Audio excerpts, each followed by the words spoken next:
स्वागत है, news India देख रहे हैं आप और आपके साथ मैं हूं नितिशा बंसल। बुलेटिन की शुरुआत करेंगे और सीधा रुख करेंगे चंडीगढ़ का, जहां पर अनुराग ठाकुर क्या कुछ कह रहे हैं वो सुनते हैं। भारतीय जनता पार्टी ने गठबंधन दल के साथ निभाकर किया, आज भी कर रहे हैं। करतारपुर साहब कॉरिडोर खोली, मोदी जी ने खोली। अफगानिस्तान से सिखों के परिवारों को भी वापस लाने का सुरक्षित काम किया। गुरु ग्रंथ साहिब को भी लाने का काम किया, बिल्कुल सुरक्षित किया, एक नहीं कई बार किया है। गुरु नानक देव जी की 550वां प्रकाशोत्सव, गुरु तेग बहादुर जी का 400वां प्रकाशोत्सव, गुरु गोविंद सिंह जी का 350वां प्रकाशोत्सव, ये मनाने का काम भी देश और दुनिया भर में किया है। तो भारतीय जनता पार्टी की, मोदी जी की सरकार ने किया है। 1984 के दंगे, इनका न्याय भी दिलाने का सिख समुदाय को काम किया तो नरेंद्र मोदी जी की सरकार ने किया है। एसआईटी का गठन किया, न्याय दिलाया, जो 30-30 साल तक नहीं हो पाया था, मोदी सरकार ने 30 साल के बाद करने का काम किया। और अरविंद केजरीवाल जी ने दिल्ली में क्या किया? गुरु तेग बहादुर जी का शीशगंज गुरुद्वारा,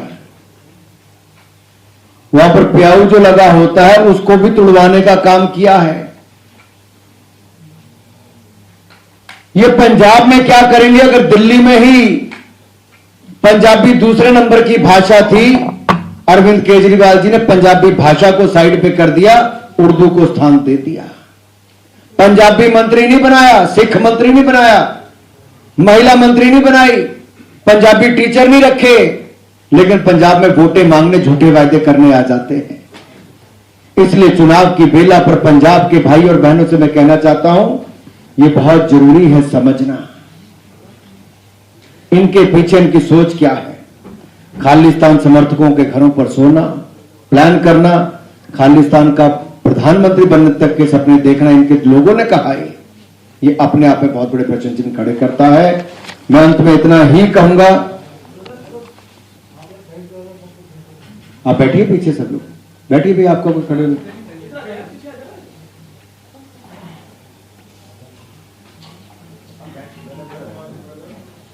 धन्यवाद। आपके मन में कोई प्रश्न है तो पूछिए।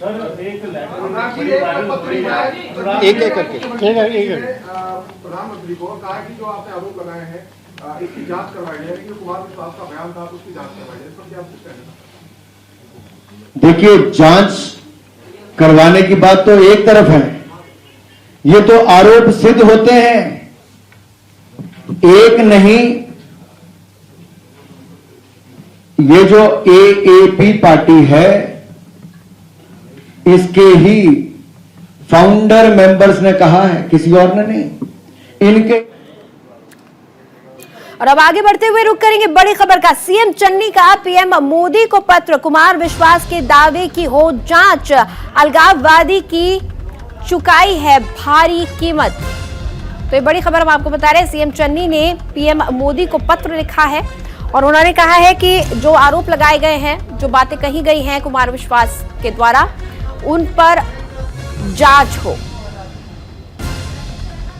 इसके साथ ही अलगाववाद की भारी कीमत चुकाई है। चन्नी ने अपने खत में यह भी लिखा है कि अलगाववाद की भारी कीमत चुकाई है। और अब जिस तरह से जो वीडियो सामने आया है, जो दावे कुमार विश्वास की तरफ से किए गए हैं, उनकी जांच की जाए। ये पत्र सीएम चन्नी ने प्रधानमंत्री नरेंद्र मोदी को लिखा है। तो सीएम चन्नी ने मोदी जी को पत्र लिखा है। प्रधानमंत्री नरेंद्र मोदी से कुमार विश्वास के जो वीडियो जो आया है, उस वीडियो में जो आरोप लगाए गए हैं, उसकी निष्पक्ष जांच का अनुरोध करता हूं। पंजाब के लोगों ने अलगाववाद से लड़ते हुए भारी कीमत चुकाई है। राजनीति एक तरफ है, पीएम को हर पंजाबी की चिंता दूर करनी चाहिए। चरणजीत सिंह चन्नी। तो पंजाब के सीएम के रूप में मैं प्रधानमंत्री नरेंद्र मोदी से कुमार विश्वास के वीडियो में लगाए गए आरोपों की जांच की मांग करता हूं। और साथ ही उन्होंने ये भी कहा कि पंजाब के लोगों ने अलगाववाद की भारी कीमत चुकाई है। हर पंजाबी की चिंता को प्रधानमंत्री को दूर करना चाहिए। जो वीडियो वायरल हो रहा है, जो वीडियो सामने आया है कुमार विश्वास का, उसमें कई आरोप लगाए गए हैं और अब कुमार विश्वास के दावों की, उनके आरोपों की जांच की मांग लगातार उठ रही है। इसी बीच सीएम चन्नी ने पीएम मोदी को यह खत लिखा है और हमारे संवाददाता सत्येंद्र कुमार जुड़े हुए हैं भटिंडा से सीधा, उनसे हम बातचीत कर लेते हैं।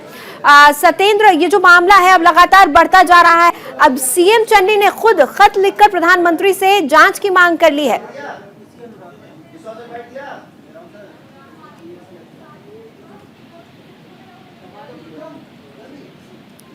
तो सत्येंद्र तक शायद मेरी आवाज नहीं पहुंच पा रही है। बहरहाल दोबारा कोशिश करेंगे हम उनसे संपर्क साधने की। आपको बता दें कि निष्पक्ष जांच की मांग की जा रही है। तो सत्येंद्र से हम एक बार फिर बात करने की कोशिश करते हैं। सत्येंद्र, क्या लग रहा है, ये मामला लगातार अब बढ़ता जा रहा है, जिस तरह से अब सीधा खत सीएम ने लिखा है प्रधानमंत्री मोदी को, किस तरफ जा रहा है? पंजाब में देखने में आ रहा है कि पहले भी खालिस्तान का मामला पहले काफी बार उठाया जा रहा था जी, लेकिन इस बार अब चन्नी ने जैसे अभी प्रधानमंत्री को जांच की अपील की है कि इसकी उच्च स्तरीय जांच होनी चाहिए और जो अरविंद केजरीवाल पर आरोप लगाए जा रहे हैं वो आरोप सही भी हो सकते हैं, क्योंकि उनको कांग्रेस से एनआरआई से फंडिंग हो रही है उनको काफी, और इसमें कई मामले निकल के आ रहे हैं। और इसका कुमार विश्वास का जो कुमार विश्वास ने जो आरोप लगाए वो कहीं ना कहीं किसी हद तक सही हो सकते हैं। जी, बहुत बहुत शुक्रिया सत्येंद्र इस बातचीत के लिए। तो अब जांच की मांग की जा रही है। अब क्योंकि सीधा खत प्रधानमंत्री मोदी को सीएम ने लिखा है, देखना होगा इसमें आगे क्या कुछ कार्रवाई हो पाती है। पंजाब कांग्रेस आज अपना घोषणा पत्र जारी करेगी। बड़ी खबर हम आपको बता रहे हैं। चंडीगढ़ में दोपहर 1 बजे कांग्रेस की पीसी है। कांग्रेस के वरिष्ठ नेता प्रेस कॉन्फ्रेंस करेंगे। तो आज पंजाब कांग्रेस दोपहर 1 बजे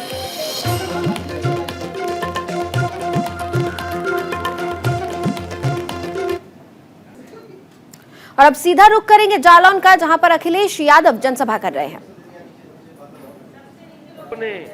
जब भारतीय जनता पार्टी के लोग पहुंचे तो लाल सिलेंडर उन्हें दिखा दिया, पहले ये भरवा जाओ तब हमसे वोट ले जाना। बताओ, जब सिलेंडर दिया था आप लोगों को तब गैस की कीमत क्या थी और आज क्या है? जब डीजल बिक रहा था पहले, आज क्या है? पेट्रोल क्या था, क्या है? ये हमारे गरीबों की जेब से पैसा निकाल करके बड़े बड़े उद्योगपतियों की तिजोरी भरने का काम अगर कोई कर रहा है तो भारतीय जनता पार्टी के लोग कर रहे हैं। इनके भाषण सुने आपने? अगर कोई महंगाई पे बोल रहा हो तो बता दो। अगर एक नेता इनका महंगाई पे बोल रहा हो, गैस के सिलेंडर पे बोल रहा हो, अन्ना जानवरों पे बोल रहा हो, और जो पढ़ाई की दुर्दशा हुई है कोरोना के समय पर, हमारे बच्चों की, आने वाली पीढ़ी की, भविष्य की पूरी शिक्षा बर्बाद कर दी इन्होंने। बताओ, बर्बाद हो गई कि नहीं हो गई शिक्षा? और जिस समय बीमारी आई थी, हम और आप लोग बीमारी के हर पालन कर रहे थे। न ये सरकार दवाई दे पाई, न अस्पतालों में बिस्तर दे पाई, और न सांसों के लिए सबसे जरूरी चीज थी ऑक्सीजन। बताओ, ऑक्सीजन के सिलेंडर भी इन्हें दिल पाए गए। न जाने कितने लोगों की जान चली गई। अगर समय पर इलाज मिल जाता, समय पर दवाई मिल जाती, तो न जाने कितने लोगों की जान बच जाती। लेकिन इस सरकार ने किसी भी गरीब की मदद नहीं की। और आपने देखा होगा सड़कों पर किस तरीके से लोग गुजरात से, महाराष्ट्र से, जो उत्तर प्रदेश के दूसरे हिस्से में रहते हैं, हमारे मजदूर भाई पैदल पैदल चल करके आए थे। कई लोग न जाने कितने दिन चले, चल चल करके अपने घर पहुंचे थे। यही झांसी का बॉर्डर बंद कर दिया था, लेकिन मजदूरों ने उस बॉर्डर को तोड़ करके निकलने का काम किया, लेकिन सरकार ने कोई इंतजाम नहीं किया। वो पैदल पैदल घर पहुंचे थे, नंगे पैर पहुंचे, अपना आगे पहुंचे, और याद करिए वो घटना जिस समय एक गर्भवती मां महाराष्ट्र से चल करके आई थी पैदल और ललितपुर के बेटी हुई। इस सरकार ने कोई मदद नहीं की, 3 घंटे वो इंतजार की और उसके बाद मजबूरी में फिर वो पैदल पैदल अपने घर पहुंच गई। अगर उस समय किसी ने मदद की थी उस परिवार की तो समाजवादी पार्टी, और मैंने खुद उस परिवार को 1 लाख रुपए देकर के मदद करने का काम किया। और जितने भी मजदूरों की जान गई उस समय, समाजवादी पार्टी ने और मैंने खुद उन परिवारों को 1-1 लाख रुपए की मदद कर करके 90 परिवारों को पार्टी से मदद की थी 1-1 लाख रुपया। ये जो आ रहे हैं परिवारवादी कहने वाले लोग, ये जो परिवारवादी कह रहे हैं कि घोर परिवारवादी हैं, याद रखना आप लोग, जिसका परिवार होता है वो ही परिवार वालों का दुख और दर्द समझ सकता है। ये भारतीय जनता पार्टी के नेता जो राज कर रहे हैं, इनके कोई परिवार नहीं है। अब नारा लगाओ जो नारा लगा रहे थे तुम, ये नारा समय से पहले लगा दिया तुमने। बताओ, एक परिवार वाला ही महसूस कर सकता है अपना दायित्व, अपनी जिम्मेदारी, और एक परिवार वाला ही समझता है कि महंगाई क्या है। बताओ, यहां परिवार वाले लोग बैठे हैं, महंगाई को महसूस कर रहे हो कि नहीं महसूस करते हो? ये परिवार वाले नौजवान हैं यहां, बताओ नौजवानों, बेरोजगारी की मार को महसूस कर रहे हो कि नहीं कर रहे हो? बाबा जी कह रहे हैं, बाबा जी कह रहे हैं हमने तो 70 लाख से ज्यादा नौकरी दे दी है और 2 करोड़ लोगों को रोजगार दे दिया। बताओ माधवगढ़ के लोगों, किस नौजवान को नौकरी और रोजगार मिल गया आप में से? बताओ यहां पर किसको रोजगार मिल गया? कहां नौकरी दे दी? और अभी झांसी में आए थे, ये हमारे साथियों अखबार में पढ़ा होगा, कह रहे हैं हमने 1 करोड़ स्मार्टफोन बांट दिए हैं। 1 करोड़ स्मार्टफोन दे दिए। बताओ, हमारे बाबा मुख्यमंत्री पता नहीं किस धुएं के उसमें थे कि बोले कि 1 करोड़ दे दिया हम लोगों ने स्मार्टफोन।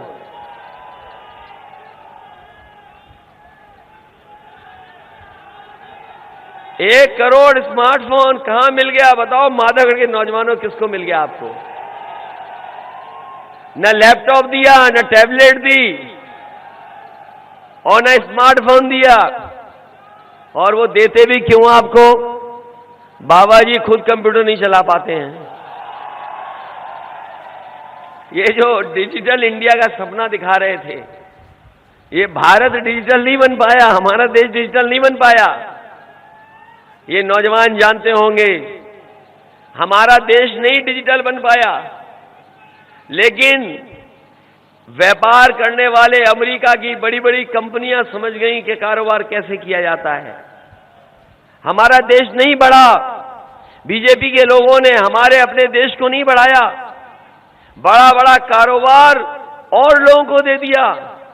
और वो कारोबार इस हद तक कर रहे हैं कि आज अगर जानकारी करोगे मोबाइल के माध्यम से, जो सामान लेना चाहो वो मिल जाएगा। और साथ में कंडे भी बेच रहे हैं। सोचो आप, अमेरिका की कंपनी कंडे बेच रही है और हमारे नौजवान सड़कों पर बिना डिग्री अच्छी लेकर के ऐसे ही भटक रहे हैं। सोचिए आप, ये बीजेपी के लोग ले कहां जा रहे हैं? इनसे अच्छा झूठ कोई नहीं बोल सकता, इनसे बढ़िया झूठ कोई नहीं बोल सकता जो भारतीय जनता पार्टी के लोग झूठ बोलते हैं। इनके छोटे नेता छोटा झूठ बोल रहे हैं, बड़े नेता बड़ा झूठ बोल रहे हैं, और जो सबसे बड़े नेता हैं वो सबसे बड़ा झूठ बोल रहे हैं। ये मानते हो कि नहीं मानते हो? फेंकू नहीं, झूठे हैं।